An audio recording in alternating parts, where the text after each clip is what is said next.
ہم اور ہماری ہم اور مسجدیں ہم سے اور ہم اپنی مسجدوں سے جڑے ہوئے ہیں. یہ سلسلہ نمازوں سے ہوتا ہوا نماز جنازہ تک جا پہنچتا ہے اور پھر مسجد ہی سے ہمارا آخری سفر شروع ہو جاتا ہے. جہاں تک بعض اہل نظر کا خیال ہے کہ مسجدوں کو آرائش اور زیبائش کی ضرورت نہیں. مساجد کی زیبائش چھت سے لٹکتے ہوئے لاکھوں کروڑوں کے جھومروں سے نہیں بلکہ مصلیوں کے سجدوں اور سجدوں میں ٹپکتے ہوئے آنسوؤں سے. فضول خرچی جس طرح عام طور پر ناپسندیدہ ہے بعینی ہی مساجد بھی اس سے سستے ہی نہیں. لاکھوں کے فانوس اور جھاڑ لگانے سے بہتر ہے کہ مصلیوں کی ضرورتوں کو پورا کیا جائے, ان کی آرام و طمانینت کا بندوبست کیا جائے. بعض مساجد میں دوپہر میں کھانا کھلانے کا رواج ہے, اسے رواج عام دیں. کسی منہ لٹکائے ہوئے غریب مصلی کا پیٹ بھرنا مسجد سے چھت سے جھومر اٹکانے سے آزاد ہے. پھٹی پرانی جانمازوں پر جب بندے مومن سجدے میں سر رکھ کر سبحان ربی الاعلیٰ کہتا ہے تو وہ لطف کروڑوں کے قیمتی قالین پر بھی نہیں آتا. یوں بھی ملائم ترین قالینوں پر سجدہ بجا لانے سے یہ احساس بھی کم ہو جاتا ہے کہ بجا کیا لایا جا رہا ہے.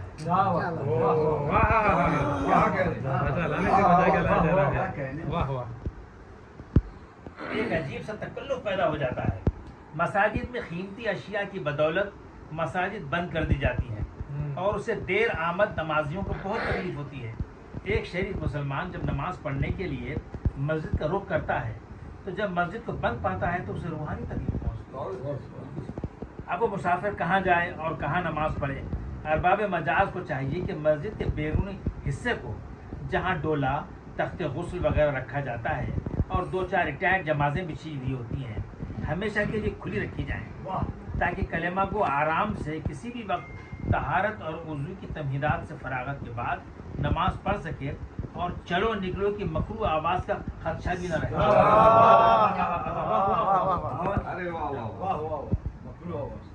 چلو نکلو کی مکروہ آواز کا خدشہ بھی نہ رہے. یہ خدشات ہی ہیں جو اچھے اوقات میں خراب سے خراب اثر ڈالتے ہیں. دیکھنے میں آتا ہے کہ مساجد کی خدمت گزار کنجیاں بجا کر مصلیوں کو ہانکنا شروع کر دیتے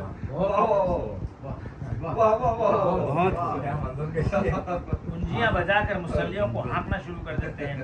کنجیوں کے مکروہ شور میں کہاں نماز میں دقت اور خشیت پیدا ہو سکتی ہے. بندہ اتحیات پڑھنے کی بجائے دعائے خون شروع کر دیتا ہے.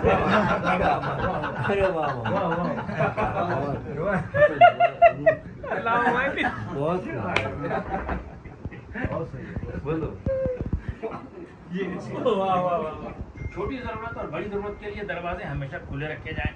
مسجد کا بیرونی حصہ کھلا ہو تو اب مصلی کی مرضی ہے چاہے جتنی نوافل ادا کرے. بیرونی اندیشے ہر اچھے کام کو خراب کر دیتے ہیں. نماز کہاں اس سے بچ سکتی ہے. واقعہ یہ ہے کہ اچھا نہیں معلوم ہوتا کہ بندہ خدا کے گھر کو قفل ڈالے. برابر پوچھا جائے گا میرے گھر کو تالا ڈالنے والا تو کون ہوتا. مسجد واقعہ یہ ہے کہ اچھا نہیں معلوم ہوتا کہ بندہ خدا کے گھر کو قفل ڈالے. شریف اور غیرت مند مسلمانوں کو یہ بات بہت بری لگتی ہے کہ جمعہ کے مبارک دن مصلیوں کے سامنے سے مسجد کے چندے کا ڈبہ پھرایا جائے اور لوگ خساست کی معراج کے ساتھ 10-5 روپے اس میں ڈالیں.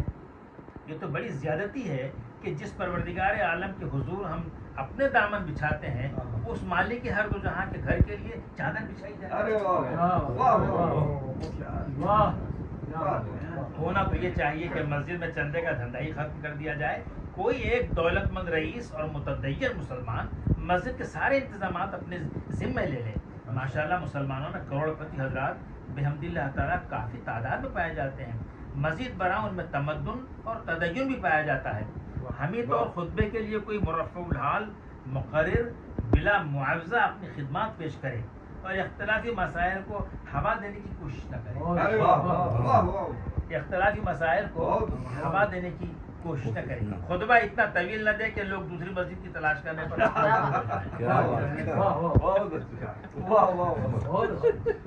لوگوں نے ما قل و دلہ جیسے پرز حکمت قول کو بھلا دیا خطبہ طویل دیتے ہیں اور اسے طویل نماز پڑھاتے ہیں. خطبہ طویل دیتے ہیں، اسے طویل نماز پڑھاتے ہیں. پیچھے بوڑھے بھی تو ہوتے ہیں اور ان کے امراض اور ضعف کا خیال کرنا بھی خطبہ پر واجب ہوتا ہے. اور یوں بھی نماز ہلکی پڑھانے کا حکم دیا گیا ہے. اور یوں بھی نماز ہلکی پڑھانے کا حکم دیا گیا ہے. یہ تو اخلاص سے مغائر بات ہے.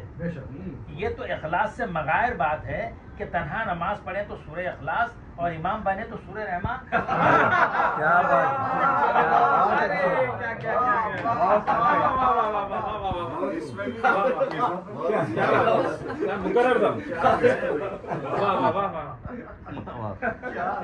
یہ تو اخلاص سے مغائر ہے کہ تنہا نماز پڑھیں تو سورہ اخلاص اور امام بنے تو سورہ رحمان.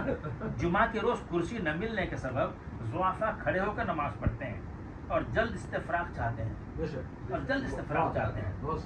اچھا، مساجد میں کرسیاں اتنی کم تعداد میں رکھی جاتی ہیں کہ تبرک کی طرح تقسیم ہو جاتی ہیں. ارے واہ، تبرک کی طرح. تبرک کی طرح تقسیم ہو جاتی ہیں. دیر سے آنے والے ہاتھ ملتے رہ جاتے ہیں. اتنا ضرور معلوم ہوا کہ نماز جمعہ میں جلد آنے والے ثواب بے انتہا ثواب کے علاوہ کرسی بھی حاصل کر لیتے ہیں.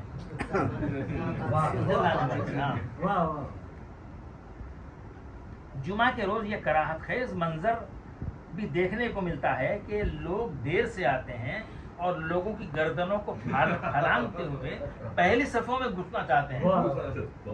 یہ لوگ اس عمل کی سزا کو فراموش کر بیٹھے ہیں. شاید یہ لوگ دوزخ کا پل بننے کی آرزو رکھتے ہیں. عرض میں کنم کے مساجد کو روڑی شیٹروں، غنڈوں، لینڈ گریبروں اور لیڈروں کی سرپرستی سے محفوظ رکھا جائے. عرض میں کنم کے مساجد کو روڑی شیٹروں، غنڈوں، لینڈ گریبروں اور لیڈروں کی سرپرستی سے محفوظ رکھا جائے. شرفا مسجد کی خدمات کو انجام دیں. یاد بات کے دیدہ زیب قیمتی قالینوں اور اونچے اونچے میناروں سے مسجد کی تزئین و تحسین میں تو اضافہ ہوتا ہے، لیکن مسجد کے تقدس میں کوئی اضافہ نہیں ہوتا. مسجد کے تقدس میں کوئی اضافہ نہیں ہوتا. 10 بائی 10 کی مسجد بھی وہی مقام رکھتی ہے جو دبئی کی مسجد شہزاد ہے. مسجد 10 بائی 10 کی مسجد بھی وہی مقام رکھتی ہے جو دبئی کی مسجد شیخ. دونوں مساجد میں کسی قسم کی تفریق و تفاوت نہیں. دنیا میں صرف 3 مساجد مرتبے اور مقام کے لحاظ سے اعلیٰ و عرفہ ہیں اور وہ ازہر میرے شمس ہے. قیمتی اشیاء کے تحفظ کی خاطر ہی مسجد کو مخفل کرنا پڑتا ہے، ورنہ مساجد میں تو مسافروں کے ٹہرنے، سونے اور کھانے کا عمل ضروری فقہ جائز ہے.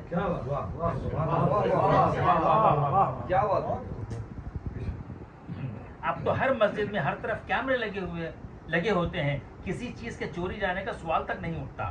فی زمانہ شریر لوگ اس درجہ مرفع الحال ہو گئے ہیں کہ مساجد سے جوتے چرانے کا عمل رسم پارینہ بن گیا ہے.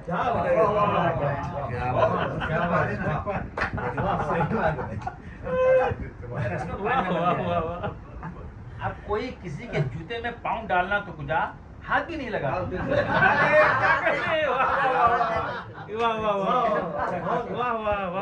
کوئی کسی کے جوتے میں پاؤں ڈالنا تو کجا ہاتھ بھی نہیں لگاتا.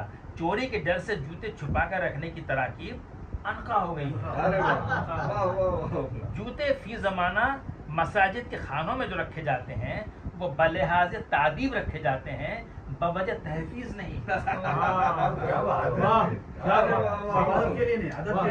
بوجہ تعدیب رکھے جاتے ہیں بلحاظ تحفیظ نہیں. جب جانمازیں بچھائی ہی جاتی ہیں تو کیا فرش سلو اور کیا فرش مرمر.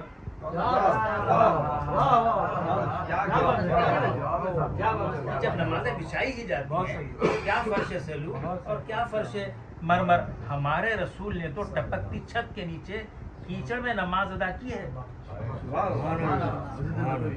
کیچڑ میں نماز ادا کی ہے. سبحان. صحابہ کرام نے جبین مقدس پر کیچڑ کے نشان دیکھے ہیں. اسلام نے کبھی تکلف کو پسند نہیں کیا، سادگی کا جویا رہا ہے. خوانندہ ان کلمات حق کے ہاتھ گیری دارت واللہ اعلم بالصواب.